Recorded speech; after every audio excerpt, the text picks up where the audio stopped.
Sementara itu, Saudara PJ Bupati Pidijaya Teguh Ahmad Dade memastikan korban penembakan di Malaysia atas nama Andri Ramadana yang merupakan warga Pidijaya saat ini dalam keadaan selamat.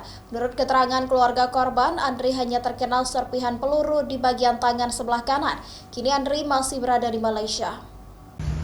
2 dari 5 warga negara Indonesia yang menjadi korban penembakan petugas Agensi Penguat Kuasa Maritim Malaysia merupakan warga Aceh.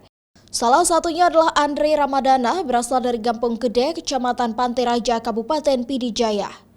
PJ Bupati Pidijaya Teguh Ahmad Dade memastikan Andri kini dalam keadaan selamat dan aman.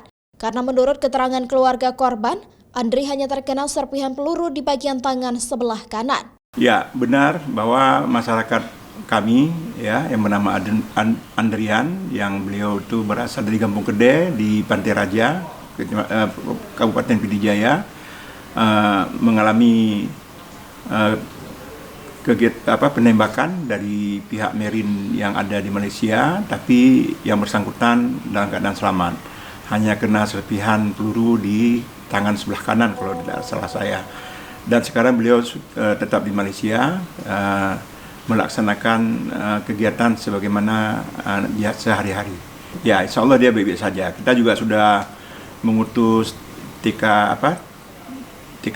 SK dan juga beberapa pejabat di Pidijaya untuk langsung bertemu dengan keluarga beliau untuk memastikan masalah keselamatan beliau.